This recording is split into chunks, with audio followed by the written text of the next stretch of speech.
കൃഷ്ണരാജസാഗർ അണക്കെട്ടും വേണുഗോപാലേശ്വര ക്ഷേത്രവും തമ്മിലുള്ള ബന്ധം ദക്ഷിണേന്ത്യയിലെ അപൂർവമായ ഒരു ചരിത്ര ആത്മീയ കഥയാണ്.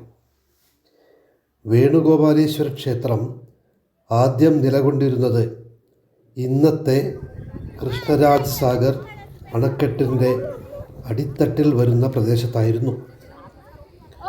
ഹൊയ്സാല വിജയനഗര കാലഘട്ടത്തിലെ വൈഷ്ണവ പാരമ്പര്യവുമായി ബന്ധപ്പെട്ട പുരാതന ക്ഷേത്രത്തിന് ഏകദേശം 1000 വർഷത്തിലേറെ പഴക്കമുണ്ടെന്ന് ചരിത്ര പണ്ഡിതർ പറയുന്നു. 20-ാം നൂറ്റാണ്ടിൻ്റെ തുടക്കത്തിൽ സർ എം വിശ്വേശ്വരയ്യയുടെ നേതൃത്വത്തിൽ കൃഷ്ണരാജസാഗർ അണക്കെട്ട് നിർമ്മിക്കാൻ തീരുമാനിച്ചു. അണക്കെട്ട് പൂർത്തിയായപ്പോൾ ഈ ക്ഷേത്രം ജലാശയത്തിനടിയിൽ പൂർണ്ണമായി മുങ്ങി. വേനൽക്കാലത്ത് ജലനിരപ്പ് താഴുമ്പോൾ മാത്രമാണ് ക്ഷേത്രത്തിൻ്റെ ഗോപുരവും ശില്പങ്ങളും പുറത്ത് കാണപ്പെട്ടിരുന്നത്. ഇതുകൊണ്ട് തന്നെ ക്ഷേത്രം മുങ്ങിയ കൃഷ്ണക്ഷേത്രം എന്ന പേരിലും പ്രശസ്തമായി.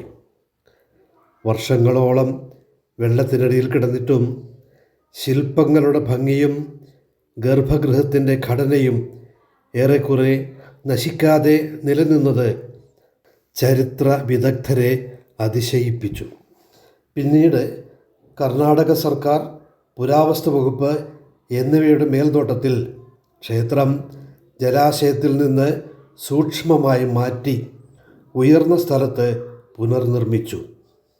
പഴയ കല്ലുകൾ തന്നെ ഉപയോഗിച്ചുള്ള ഈ പുനരുദ്ധാരണം ഒരു സംരക്ഷണ വിജയമായി കണക്കാക്കപ്പെടുന്നു.